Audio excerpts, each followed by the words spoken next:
الحمدللہ رب العالمین والصلاة والسلام علی خاتم النبیین اما بعد فاعوذ باللہ من الشیطان الرجیم بسم اللہ الرحمن الرحیم۔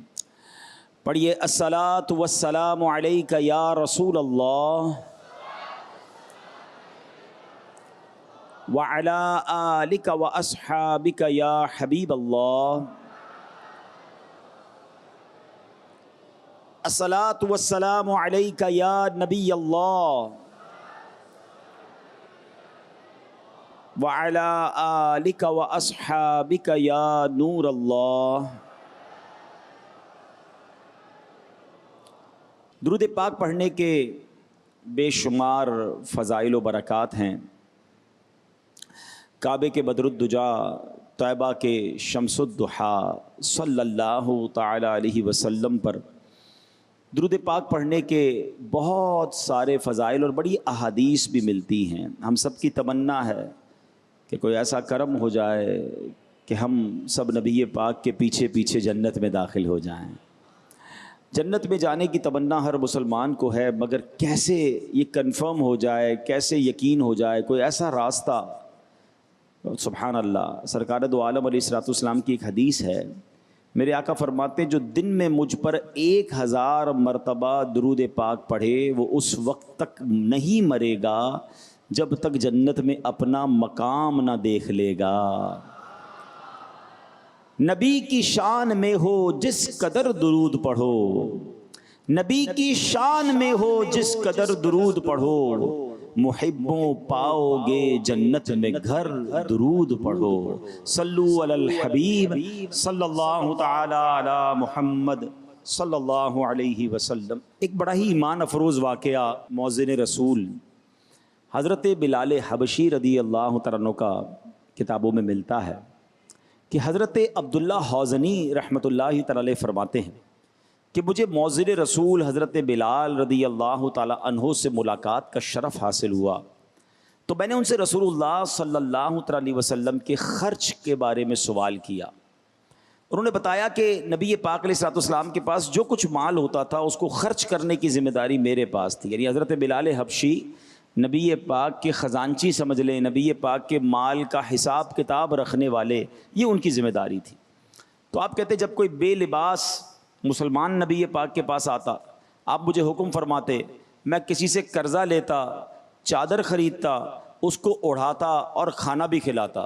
اب یہ نبی پاک کا انداز تھا۔ تو حضرت بلال فرماتے کہ ایک غیر مسلم آیا، کہنے لگا اے بلال تم لوگوں سے قرض لیتے ہو، میرے سوا کسی سے قرض نہ لیا کرو، میرے پاس بہت مال ہے، جب بھی چاہیے مجھ سے قرض لے لیا کرو۔ اب اس نے آفر دی تھی، تو حضرت بلال فرماتے کہ میں جب بھی قرض چاہیے ہوتا میں اس کے پاس جاتا اور اس سے قرض لیتا۔ اب ایک دن میں نے دیکھا وہی غیر مسلم بزنس مین تاجر آیا، اس کے ساتھ کئی اور بزنس مین بھی تھے اور بھی اس کے دوست تھے، اور مجھے بڑا برا بھلا کہا، مجھے بہت ڈانٹا، مجھے برا بھلا کہا اور کہنے لگا قرض لوٹانے کی تاریخ میں 4 دن رہ گئے ہیں، اگر اس مدت میں تم نے قرض ادا نہ کیا تو میں تمہیں غلام بنا کر بکریاں چرواؤں گا۔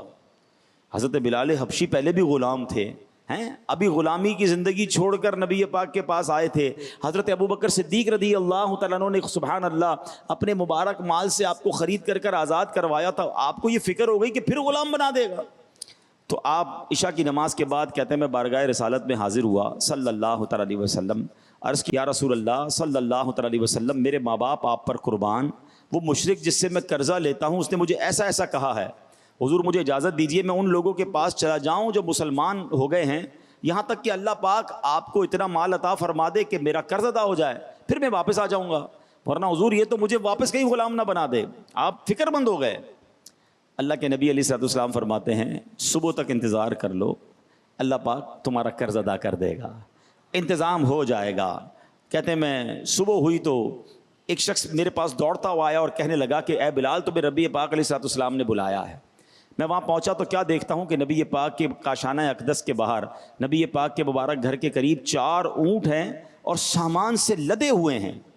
میں نے اندر آیا تو کمرے میں داخل ہوا اجازت لے کر، پیارے آقا نے فرمایا مبارک ہو، تمہارا قرض ادا کرنے کا سامان ہو گیا ہے، انتظام ہو گیا ہے۔ تو اب کہا کہ تم نے 4 اونٹ دیکھے؟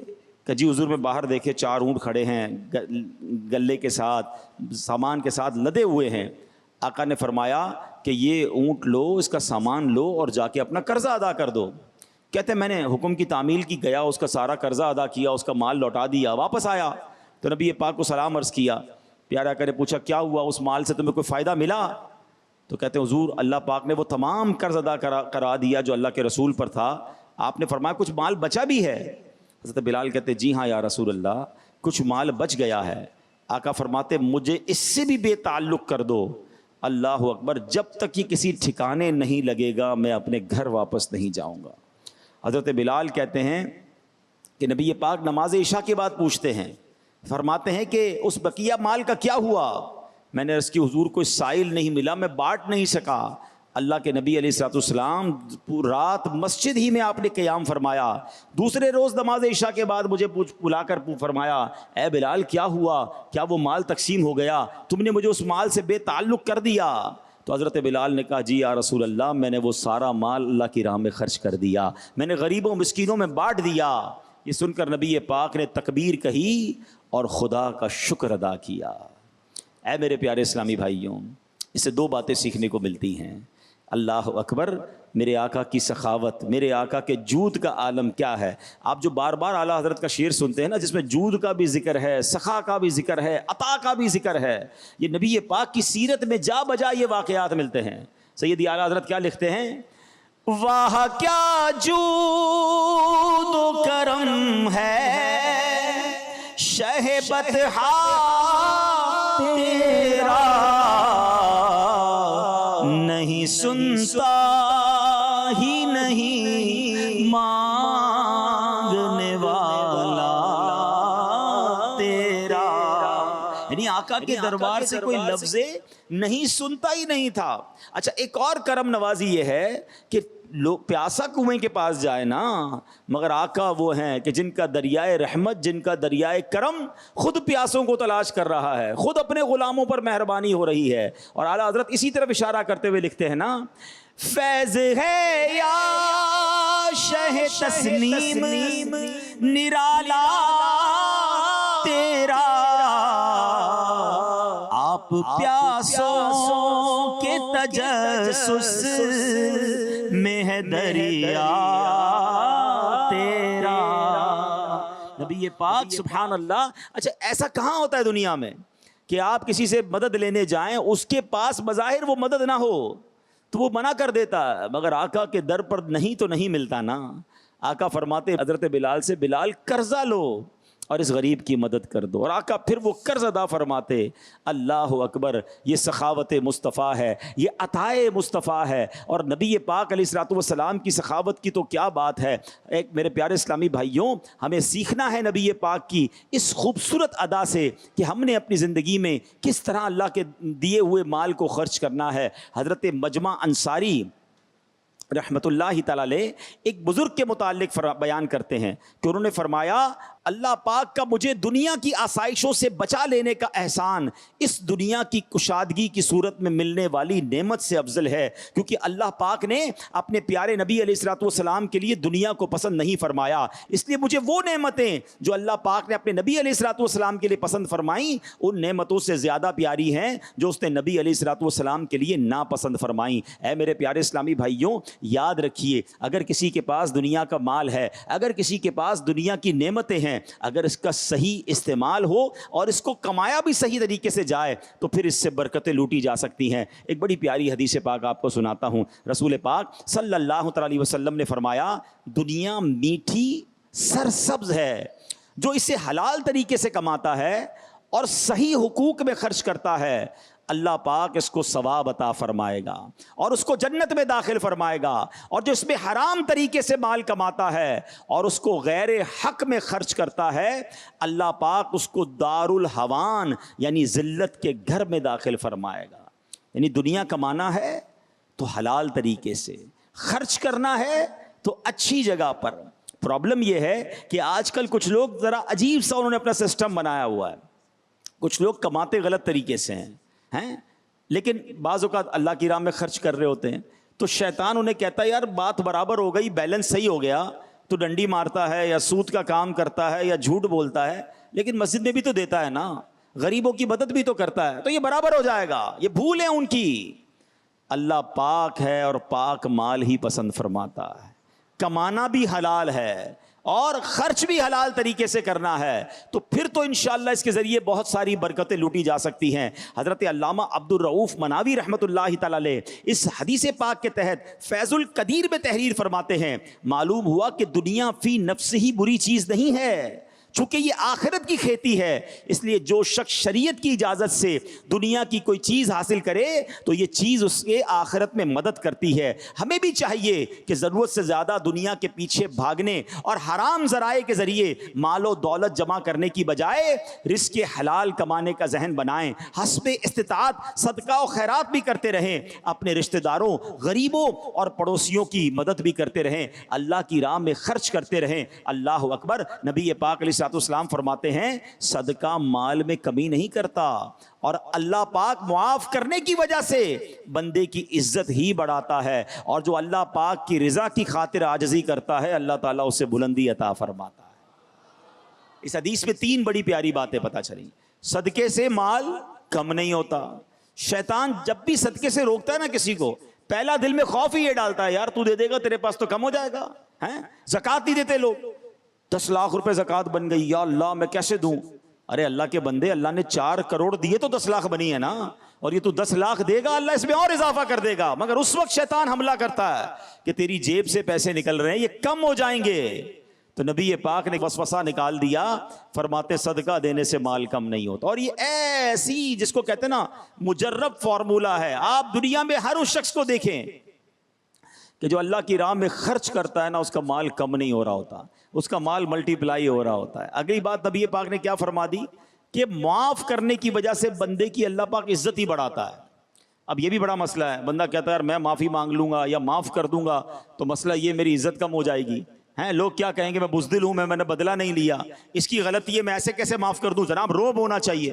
شیطان یہی تو خیالات لاتا ہے۔ اللہ کے حبیب علیہ السلام نے کہتے ہیں نا وہ سوئی واپس نکال لی کہ معاف کرو گے اللہ عزت ہی بڑھائے گا، عزت میں کوئی کمی نہیں آئے گی۔ اور تیسری بات نبی پاک نے کیا فرمائی کہ جو اللہ پاک کے لیے عاجزی اختیار کرتا ہے اللہ اسے بلندی عطا فرماتا ہے۔ ہاں بعض اوقات لوگ کہتے ہیں یار میں غریبوں کے ساتھ بیٹھوں گا نا تو میری عزت کم ہو جائے گی، میرا ایک اسٹیٹس ہونا چاہیے، ایک مقام ہونا چاہیے، رکھ رکھاؤ ہونا چاہیے۔ یہ عجیب سا جس کو کہتے ہیں خبط سوار کروا دیا شیطان نے لوگوں کے دلوں میں، خاص طور پہ یہ مالدار، یہ جو صاحب ثروت ہوتے ہیں، صاحب اقتدار ہوتے ہیں۔ اب نبی پاک نے گویا یہ بھی کانٹا نکال دیا۔ آپ فرماتے ہیں جو اللہ کے لیے عاجزی اختیار کرتا ہے اللہ اسے بلندی عطا فرماتا ہے۔ آپ دنیا میں دیکھ لیں جتنے علماء، جتنی بزرگ شخصیات، جتنے خاص طور پہ وہ مالدار جو عاجزی اختیار کرتے ہیں نا، وہ آنکھوں کے تارے ہی ہوتے ہیں، لوگ ان کو سر پہ ہی بٹھاتے ہیں کہ یار ماشاءاللہ کتنا عاجزی کا پیکر ہے۔ تو عاجزی کرنے سے عزت کم نہیں ہوتی، صدقہ دینے سے مال بتاؤ نا کم نہیں ہوتا، معاف کرنے سے عزت کم نہیں ہوتی۔ سبحان اللہ، آج یہ 3 باتیں یاد کر جائیں نا تو زندگی بہت شاندار ہو جائے گی۔ نہ صدقہ دینے میں پرابلم ہوگی، نہ معاف کرنے میں پرابلم ہوگی، نہ عاجزی کرنے میں پرابلم ہوگی، اور جو بندہ یہ 3 کام کر لے نا آپ یقین کریں وہ معاشرے کا ہر دل عزیز بندہ بن جاتا ہے۔ یہ جو سخاوت ہے نا یہ بھی بڑی کمال کی چیز ہے۔ اچھا اب میں آپ کو ایک بات بتاؤں، صدقے کے بارے میں خوبصورت بات بتاؤں۔ ایک بزرگ سے پوچھا گیا کہ بہادری زیادہ ضروری ہے یا سخی ہونا؟ انہوں نے بڑا کمال کیا، فرمایا سخاوت اختیار کر لو، کیونکہ جو سخی ہوتا ہے نا اس سے کوئی لڑتا ہی نہیں ہے، پہلے ہی مقابلہ جیت جاتا ہے، وہ پہلے ہی لوگوں کے دلوں پر حکومت کر رہا ہوتا ہے۔ تو سبحان اللہ، سخی جو ہوتا ہے اس سے لوگ لڑتے نہیں، تو اس لیے اس کو شجاعت کی ضرورت بھی کم پیش آتی ہے۔ اللہ مجھے اور آپ کو سخاوت کی نعمت عطا فرما دے۔ اللہ کرے کہ نبی پاک کی سخاوت کا ہمیں ذرہ نصیب ہو جائے۔ سرکار دو عالم علیہ الصلوۃ والسلام کو کیسی بے نیازی تھی دنیا کی نعمتوں سے۔ اللہ کے حبیب علیہ الصلوۃ والسلام کا دل مبارک کیسا تھا کہ آپ اپنے گھر میں مال رکھنا پسند ہی نہیں فرماتے تھے۔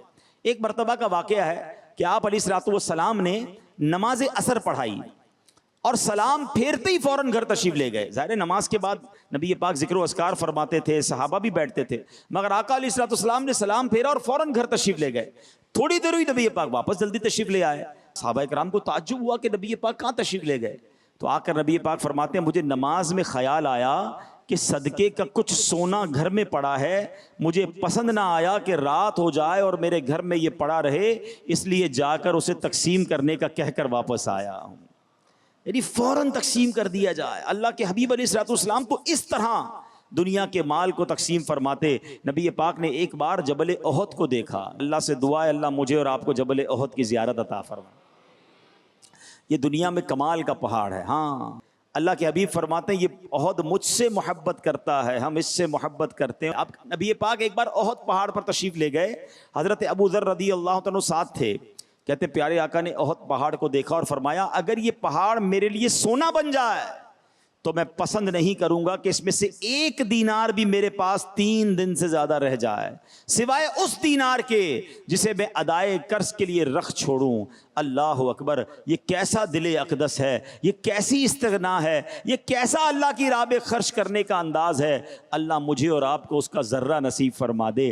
ہم تو جناب مال ہی جمع کرنے میں اور اس کی فگر آؤٹ کرنے میں لگے رہتے ہیں، ہمیں کاش اللہ کے حبیب علیہ الصلوۃ والسلام کی اس سخاوت کا ذرہ مل جائے۔ پیارے آقا علیہ الصلوۃ والسلام کی ایک اور بڑی کمال کی ادا، جابر بن عبداللہ فرماتے ہیں کہ اللہ کے حبیب علیہ الصلوۃ والسلام نے کبھی کسی سائل کو، کبھی کسی مانگنے والے کو لا نہیں فرمایا۔ لا عربی میں کہتے ہیں نہیں کو، یہ جو ہم بار بار نعت میں شعر سنتے ہیں نا، نہیں سنتا ہی نہیں مانگنے والا تیرا، یہ حدیثوں کی طرف اشارہ ہے کہ نبی پاک کی زبان پر لفظ لا آتا ہی نہیں تھا۔ بلکہ پچھلے دنوں ایک بڑی پیاری بات مفتی صاحب سے سنی کہ وہ فرماتے ہیں کہ جب ضرورت پڑی نا اشہد لا الہ، وہاں لا کہنا ضروری ہے کیونکہ اللہ کے سوا کوئی معبود نہیں، فرمایا اس کے علاوہ نبی پاک کی زبان پر لا آتا ہی نہیں تھا، منع فرماتے ہی نہیں تھے۔ ایک بار آپ علیہ الصلوۃ والسلام کے دربار گوہر بار میں 70,000 درہم لائے گئے، کتنی بڑی اماؤنٹ ہے۔ تو نبی پاک علیہ الصلوۃ والسلام نے چٹائی پر رکھے اسے اور صحابہ میں تقسیم کرنا شروع کیے، کسی سائل کو خالی نہیں لوٹایا، یہاں تک کہ تھوڑی دیر میں سارے درہم ہی تقسیم فرما دیے۔ اعلیٰ حضرت کیا فرماتے ہیں؟ لا ورب العرش جس کو جو ملا ان سے ملا، لا ورب العرش جس کو جو ملا ان سے ملا، بٹتی ہے کونین میں نعمت رسول اللہ کی، بٹتی ہے کونین میں نعمت رسول اللہ۔ پیارے آقا کی طرف لو آج بھی لگا کے رکھا کرو، مشکل میں ہو پریشانی میں ہو ان کی طرف توجہ رکھنی چاہیے، وہ آج بھی مدد فرماتے ہیں۔ اور کیوں مدد فرماتے سنو، اعلیٰ حضرت فرماتے ہیں ہم بھکاری وہ کریم اور ان کا خدا ان سے فزون، ہم بھکاری وہ ان کا خدا ان سے فزون، اور نہ کہنا نہیں عادت رسول اللہ کی، اور نہ کہنا نہیں عادت رسول اللہ کی۔ عطا فرمانے کے انداز دیکھیں، نبی پاک کی سخاوت کے انداز دیکھیں، اللہ اکبر۔ ایک تو یہ نہ کوئی غریب آیا اس کو دے دیا، مگر کہتے عطاؤں کے بہانے ڈھونڈنا، کسی اور انداز سے بھی اپنے صحابی کو، اپنے غلام کو عطا فرمانا۔ ایک بار حضرت جابر بن عبداللہ رضی اللہ تعالیٰ عنہ سے نبی پاک نے ایک اونٹ خریدا، اونٹ بھی خرید لیا، اس کی قیمت بھی دے دی، اور پھر وہی اونٹ حضرت جابر کو تحفے میں بھی عطا فرما دیا۔ اچھا، اسی طرح امیر المومنین حضرت عمر فاروق رضی اللہ عنہ سے ایک اونٹ کا بچہ خریدا اور اس کی رقم دی، اور وہ اونٹ کا بچہ انہی کے صاحبزادے حضرت عبداللہ ابن عمر رضی اللہ تعالیٰ عنہ کو عطا فرما دیا۔ کتنی خوشی ہوتی ہوگی کہ رقم بھی مل گئی اور وہ چیز بھی واپس مل گئی۔ سبحان اللہ، کس قدر سخاوت فرماتے۔ نبی پاک بعض اوقات اپنی ضرورت کے لیے کسی چیز کو خریدتے تھے، پھر وہی چیز کسی کو تحفے میں عطا فرما دیتے۔ ہمیں بھی چاہیے کہ ہم نبی پاک کی سنت کو ادا کیا کریں، اپنے مسلمان بھائیوں کو تحفہ دیا کریں۔ اچھا، تحفہ دینے میں اس کے دل میں خوشی بھی داخل ہوتی ہے اور عداوت دور ہوتی ہے۔ بعض اوقات دلوں میں دوریاں ہو چکی ہوتی ہیں، بعض اوقات ہماری کوئی بات کسی کو بری لگ گئی ہوتی ہے، تو اگر دوستی کرنا چاہتے ہو نا، حسد کو دور کرنا چاہتے ہو، کینے کو دور کرنا چاہتے ہو، مسلمانوں میں محبتیں بڑھانا چاہتے ہو، تو وہ تحفے کی عادت کو بھی اپنائیے۔ نبی پاک علیہ الصلوۃ والسلام فرماتے ہیں ایک دوسرے کے ساتھ مصافحہ کرو، یعنی ہاتھ ملاؤ، اس سے کینہ جاتا رہے گا، اور ہدیہ یعنی تحفہ بھیجو، آپس میں محبت ہوگی، دشمنی جاتی رہے گی۔ آج کے معاشرے میں کتنی محبت کی ضرورت ہے، اتنا فرسٹریشن بڑھ گیا ہے، آج آپس میں نفرتیں بڑھتی جا رہی ہیں۔ تو اے میرے پیارے اسلامی بھائیوں، سلام کو عام کریں۔ سلام میں بھی ہم نے کیٹیگرائز کر دیا ہے، جس کو جانتے ہیں اس کو سلام کرتے ہیں، رشتہ داروں کو سلام کریں گے، کاروباری لوگوں کو سلام کریں گے، جس مسلمان کو جانتے نہیں اسے سلام بھی لوگ نہیں کر رہے ہوتے۔ سلام بھی کریں، ہاتھ بھی ملائیں، اس سے انشاءاللہ محبت بڑھے گی۔ سلام کو عام کریں، آپ کے دل سے تکبر دور ہوگا، عاجزی اختیار ہوگی، اور تحفہ دیں تو انشاءاللہ محبت میں اضافہ ہوگا۔ نبی پاک کی سخاوت کا ذکر ہو رہا ہے، سنیے ایک بار کیا ہوا، پیارے آقا علیہ الصلوۃ والسلام نے عرب کے یعنی دیہات کے رہنے والے کچھ افراد نبی پاک کے پاس آئے، پیارے آقا نے ان میں سے بہت ساروں کو 100 اونٹ تحفتاً عطا فرما دیے، ایک ایک کو 100 اونٹ عطا کر دیے۔ حضرت صفوان بن امیہ رضی اللہ تعالیٰ عنہ نے، ابھی وہ اسلام نہیں لائے تھے، وادی حنین کا واقعہ ہے، غزوہ حنین کا موقع ہے، کہتے ہیں نبی پاک سے بکریوں کا سوال کیا۔ حضرت صفوان نے 2 پہاڑوں کے درمیان پورا جنگل بھرا ہوا تھا بکریوں سے، نبی پاک علیہ الصلوۃ والسلام نے وہ پورے کا پورا جو ریوڑ تھا نا حضرت صفوان کو عطا فرما دیا۔ اب یہ مسلمان نہیں ہوئے تھے، اب یہ اپنی قوم کے پاس جا کر پتہ ہے کیا کہتے ہیں، اے میری قوم تم اسلام لے آؤ، اللہ پاک کی قسم محمد صلی اللہ تعالیٰ علیہ وسلم ایسی سخاوت فرماتے ہیں کہ محتاجی کا خوف ہی نہیں رہتا ہے، وہ اتنی عطا فرماتے ہیں کہ جھولیاں بھر دیتے ہیں۔ اللہ اکبر، سبحان اللہ۔ پہلے کے لوگ ایک بڑی پیاری بات کرتے تھے، حاتم طائی بہت بڑا سخی گزرا ہے، فرمایا اس نے گھر میں 8 دروازے رکھے تھے ہیں، اس کے گھر کے ہر دروازے پر لوگ آتے تھے، وہ ان کو عطا کرتا تھا، مال دیتا تھا، کھانا دیتا تھا۔ کہنے والوں نے کہا کہ اس کی سخاوت کا عالم یہ تھا کہ اگر کوئی 8 دروازوں سے باری باری آ جاتا تو حاتم طائی اس کو 8 دروازوں سے دیتا تھا، بڑا سخی تھا۔ سبحان اللہ۔ علماء عشق و محبت نے بڑا پیارا جواب دیا کہ حاتم طائی کے پاس 8 دروازوں سے آتے تھے، تب بھی جا کر لوگوں کی ضرورت پوری نہیں ہوتی تھی، جب بھی تو آتے تھے نا۔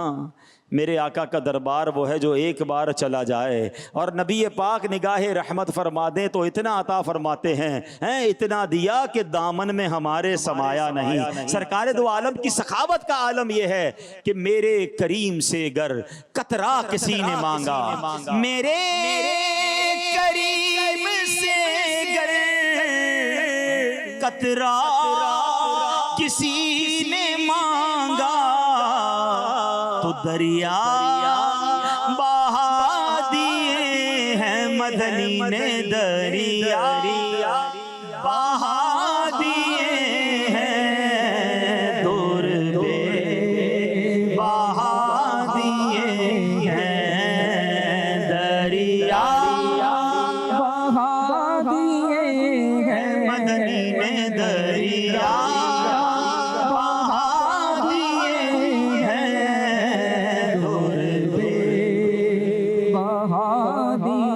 جب آ گئی ہے جوش رحمت پہ ان کی آنکھیں جلتے بجھا دیے ہیں، مدنی نے جلتے بجھا دیے ہیں، روتے ہنسا دیے ہیں۔ حضرت علماء کرام فرماتے ہیں، بڑے بڑے سخی آئے نا، لوگ باتیں کرتے ہیں یار وہ بڑا سخی تھا، بڑا بادشاہ تھا۔ سنو، علماء عشق و محبت کہتے ہیں کہ نبی پاک علیہ الصلوۃ والسلام کی اس ایک دن کی سخا، اس ایک دن کی عطا جو غزوہ حنین کے موقع میں نبی پاک نے فرمائی، فرمایا بادشاہوں کی عمر بھر کی سخاوت و بخشش سے زیادہ تھی۔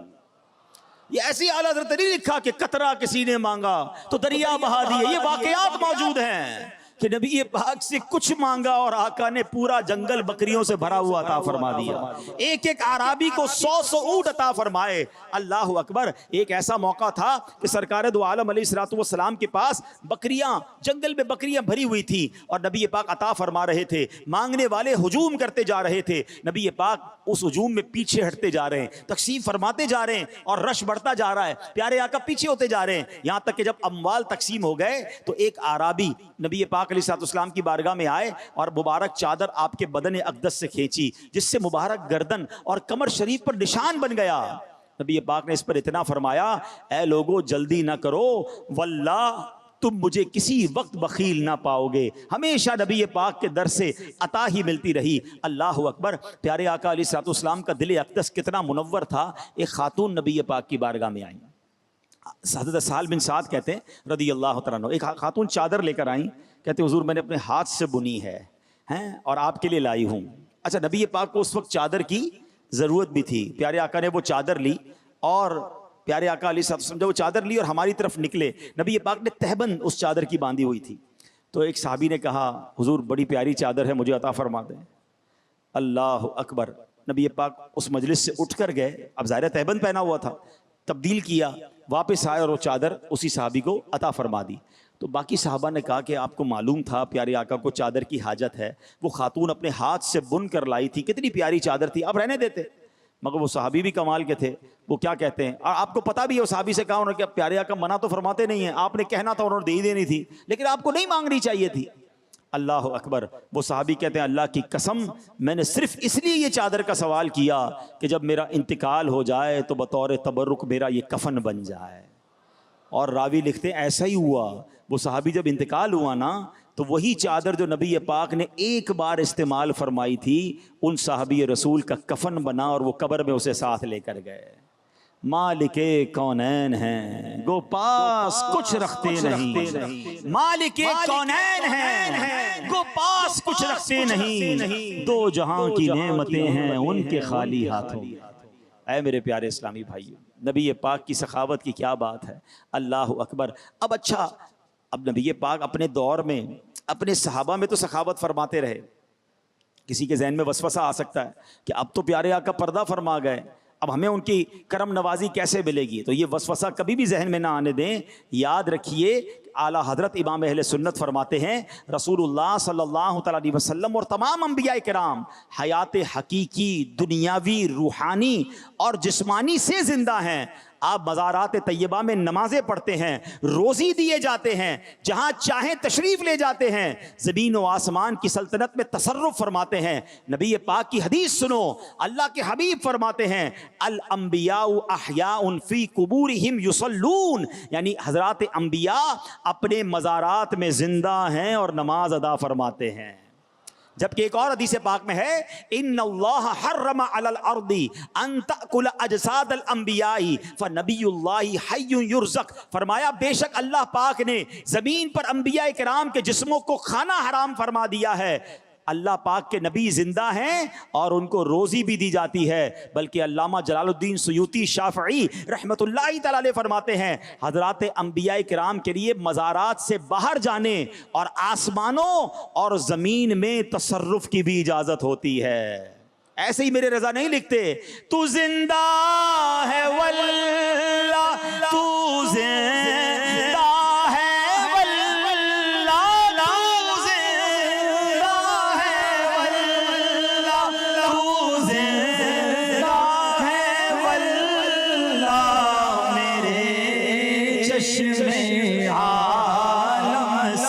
چھپ جانے والے میرے چشم عالم سے چھپ جانے والا، رہے گا یوں ہی ان کا چرچا، رہے گا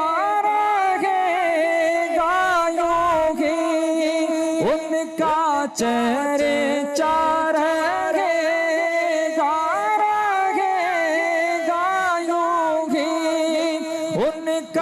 چرچا رہے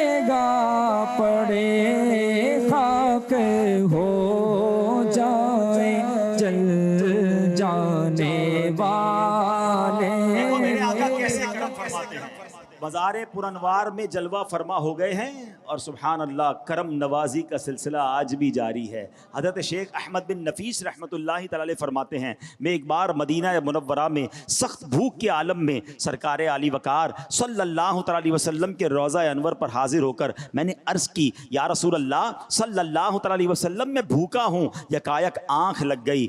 اسی دوران کسی نے جگایا اور مجھے اپنے ساتھ چلنے کی دعوت دی. چنانچہ میں ان کے ساتھ ان کے گھر آیا تو میزبان نے کھجوریں گھی اور گندم کی روٹی پیش کی. کہا پیٹ بھر کر کھا لیجئے. بات یہ ہے میرے جد امجد مکی مدنی مصطفیٰ صلی اللہ تعالی علیہ وسلم نے مجھے آپ کی میزبانی کا حکم دیا ہے. اور دیکھیں بھائی اب جب بھی بھوک لگے کہیں اور مت جائیے گا, میرے گھر تشریف لے آئیے گا.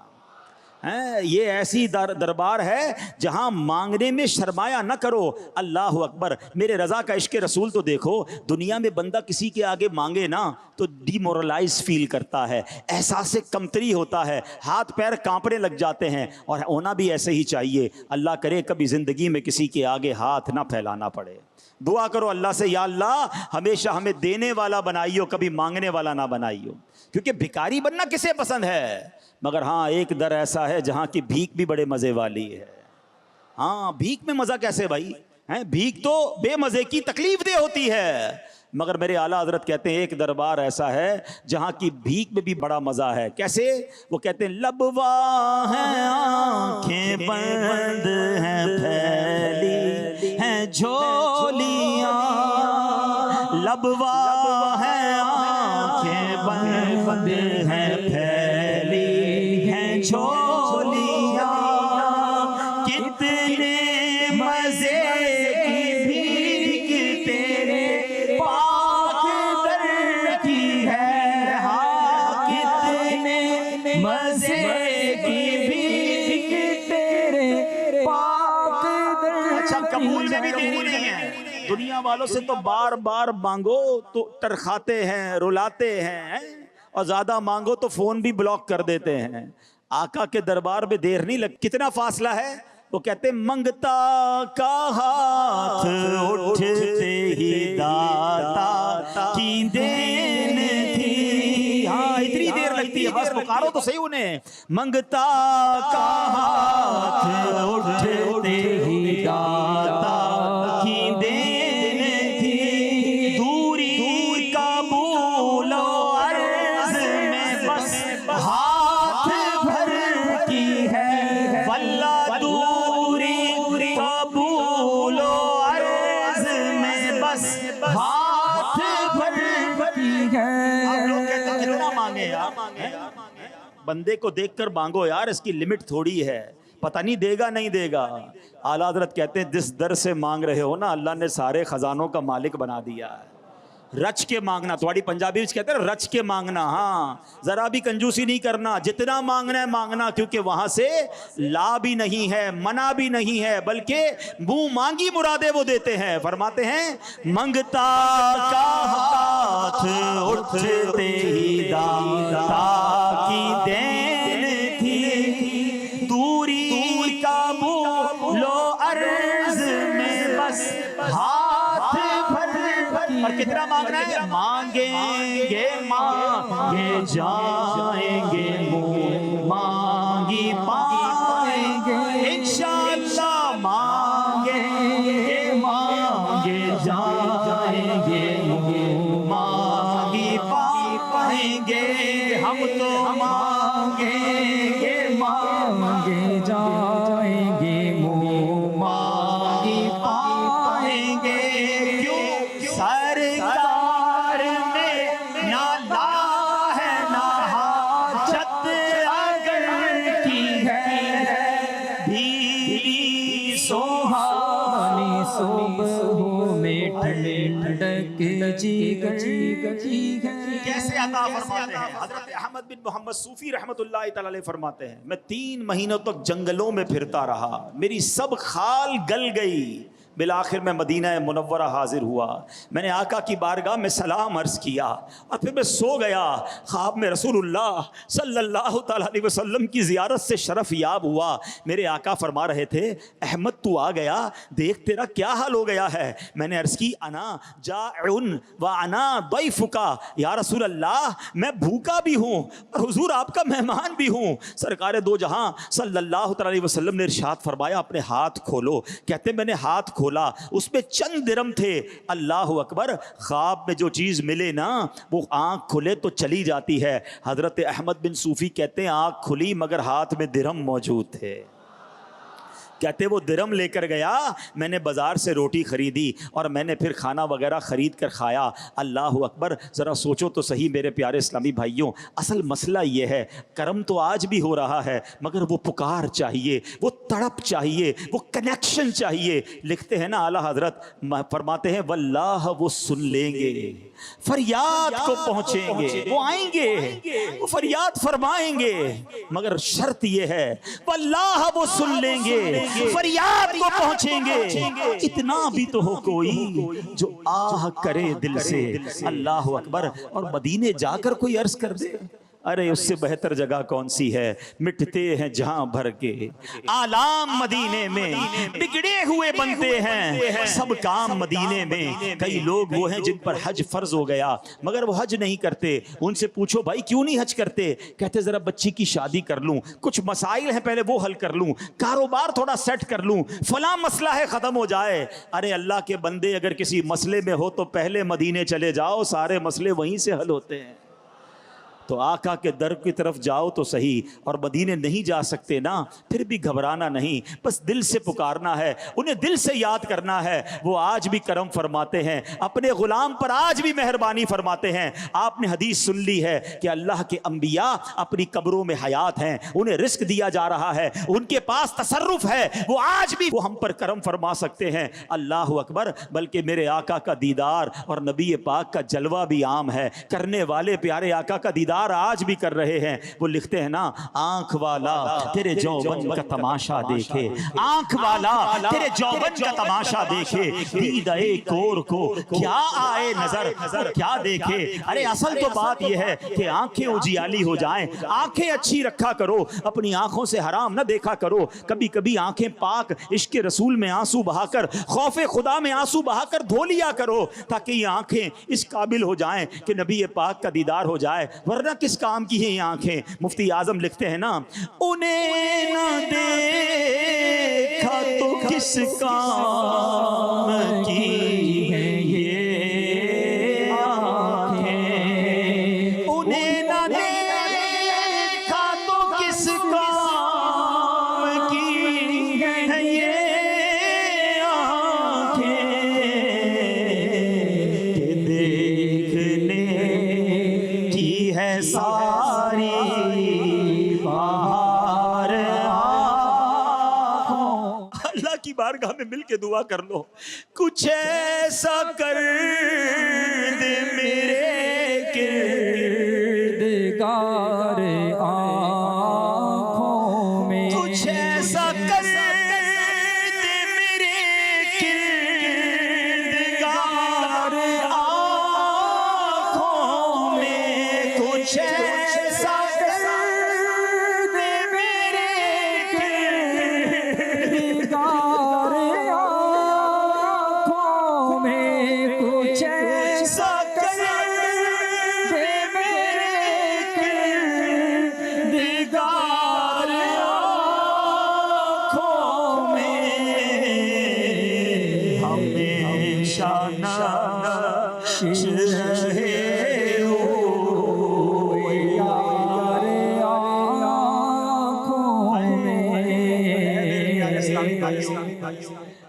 اگر آنکھوں سے دیدار مصطفیٰ کرنا ہے نا تو حرام نہ دیکھا کرو، ان آنکھوں کو گندی نہ ہونے دو، نبی پاک کے دیدار کے شوق کو بڑھاؤ، درود پاک کی کثرت کرو۔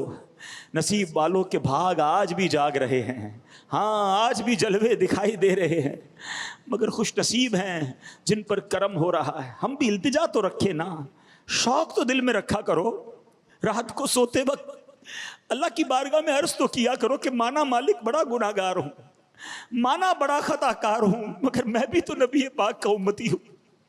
یا اللہ تو نے مجھے ان کا امتی بنایا ہے، پیار بڑا ہے ان سے، صحابہ نے ان کے جلوے دیکھے، اے اللہ ہمارے صحابہ نے ان کی پیاری پیاری آنکھیں دیکھی، ان کے رخسار دیکھے، بہت سنا ہے ان کے مبارک حلیے کے بارے میں۔ اللہ کبھی تو ایسا کرم کر دینا کہ تیرے محبوب کا جلوہ میں بھی دیکھ لوں۔ کیا خوبصورت التجا ہے نا، اے کاش کبھی ایسا بھی ہو خواب میں میرے،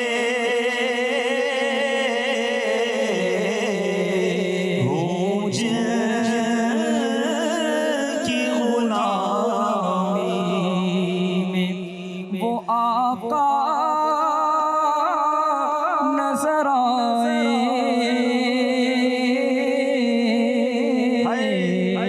ہوں جن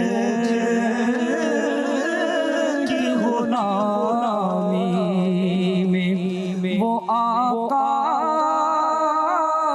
نظر آئے۔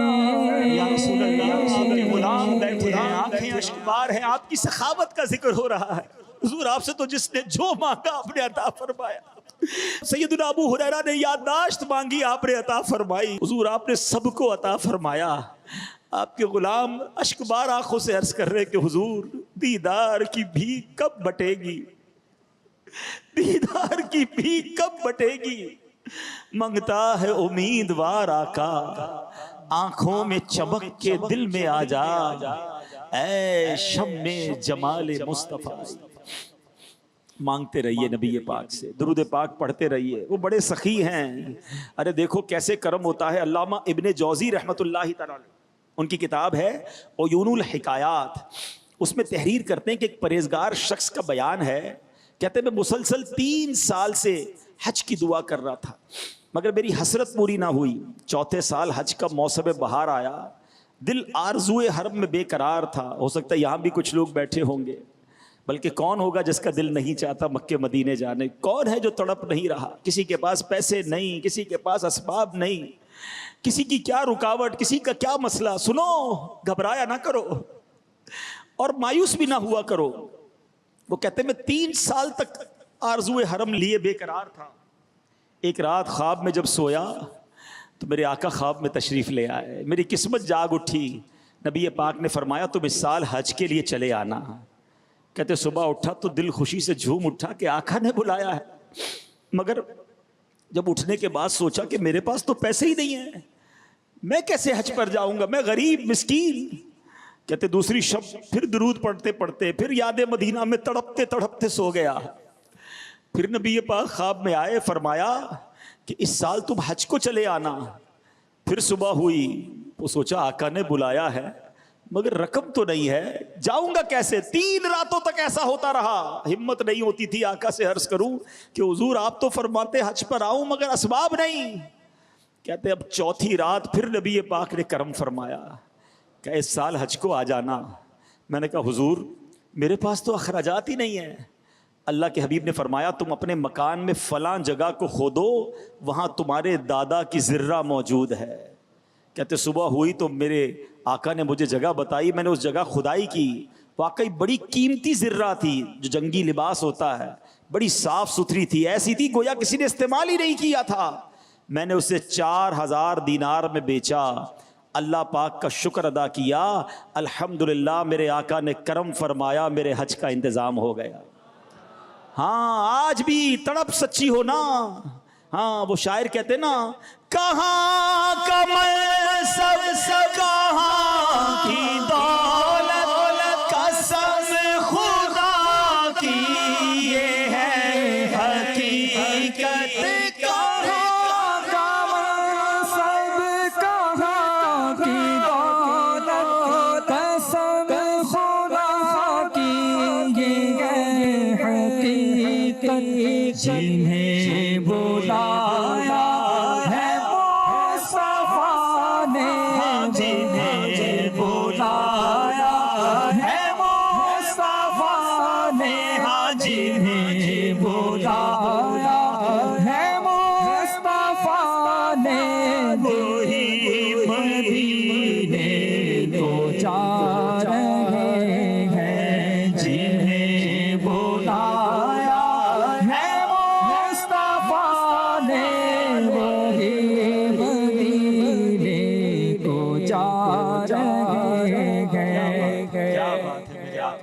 عطاؤں کا در کھلا ہوا ہے، رحمت کا ہے دروازہ کھلا، مانگ رے مانگ، مانگنے والے تو بنو نا، دیتا ہے کرم ان کا صدا، مانگ رے مانگ، یہ دربار رسالت ہے، یہاں اپنوں کا کیا کہنا، ارے یہاں سے ہاتھ خالی غیر بھی جایا نہیں کرتا، آقا کے در سے تو غیر خالی نہیں جاتا، امتی کو کیسے منع فرمائیں گے؟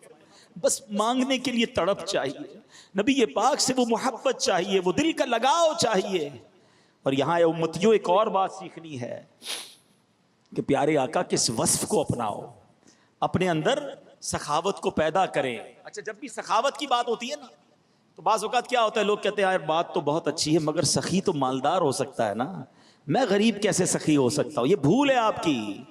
سخاوت کوانٹٹی کا نام نہیں ہے، سخاوت تعداد کا نام نہیں ہے کہ کروڑ روپے دے کر سخی بنے گا، لاکھ روپے دے کر سخی بنے گا، نہیں، سخاوت یہ دل کے غنا کا نام ہے۔ حدیث پاک ہے نا، بڑی مشہور حدیث ہے جس کا مضمون ہے کہ 1 لاکھ سے بڑھ گیا۔ صحابہ نے کہا حضور 1 لاکھ سے کیسے بڑھ سکتا ہے؟ فرمایا ایک شخص آیا جس کے پاس لاکھوں تھے، اس نے ان لاکھوں میں سے 1 لاکھ دے دیا۔ فرمایا ایک آیا جس کے پاس 2 تھے، اس نے 2 میں سے 1 اللہ کی راہ میں خرچ کر دیا۔ اب اس نے تو 50% دے دیا نا، 2 میں سے 1 دے دیا۔ فرمایا اس کا 1 اس 1 لاکھ سے بڑھ گیا۔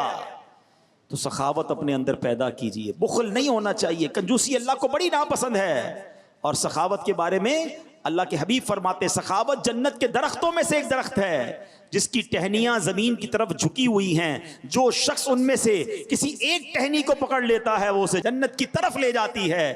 اللہ اکبر۔ ایک جگہ نبی پاک فرماتے الجنت دار الاسخیاء، جنت سخیوں کا گھر ہے۔ آئے ہائے، سخیوں کا گھر جنت ہے۔ اپنے اندر سخاوت کو پیدا کرنا ہے، اللہ کی راہ میں خرچ کرتے رہا کرو، اپنے غریب مسلمان بھائیوں کی مدد کرتے رہا کرو۔ اور یہ سخاوت کبھی کبھی ایسے کام کروا دیتی ہے، کسی دکھی دل کی تمنا پوری کر دو، اس کے دل میں خوشی داخل کر دو، اللہ کیسی مشکلیں آسان فرماتا ہے۔ اے مدینے اور مکے کے لیے تڑپنے والوں سنو، ایک شخص تھا بڑا مالدار تھا، اس کو خواب میں اس طرح کا خواب آیا کہ فلاں علاقے میں ایک بندہ ہے، اس کو تم مکے لے جاؤ۔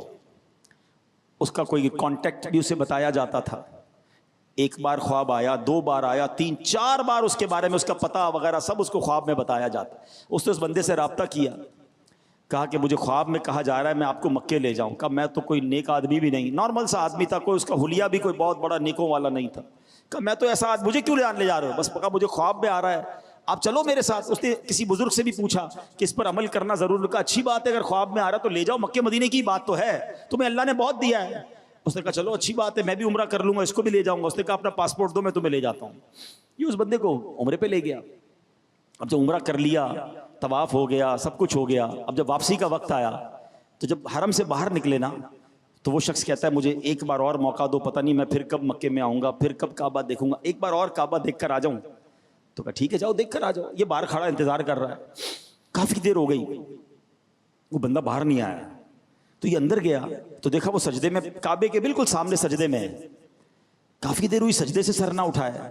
جب اس کو ہلایا جلایا تو پتہ چلا اس کی روح قبض ہو گئی۔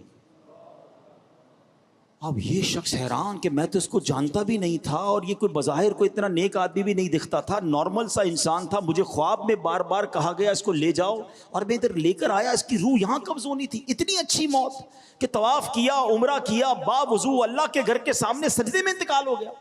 واپس پاکستان آ کر اس نے اس بندے کے گھر والوں کو ڈھونڈا کہ یہ تو بتاؤ اس کا عمل کون سا تھا؟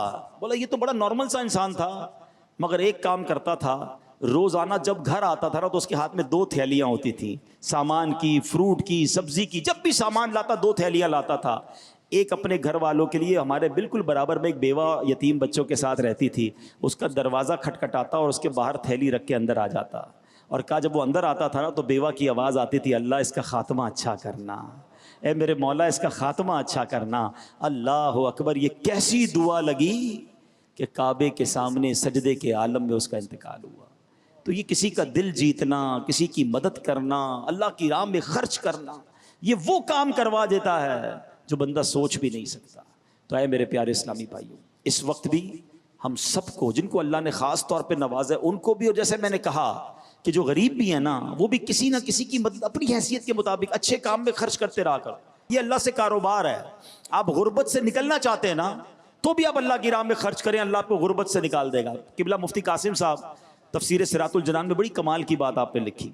آپ فرماتے دنیا بھر کے مالداروں کا سروے کریں نا تو وہ کہیں نہ کہیں چیریٹی کر رہے ہوتے ہیں, خرچ اچھی جگہ کر رہے ہوتے ہیں, تو اللہ اس خرچ کی وجہ سے ان کے مال میں برکت ڈال رہا ہوتا ہے.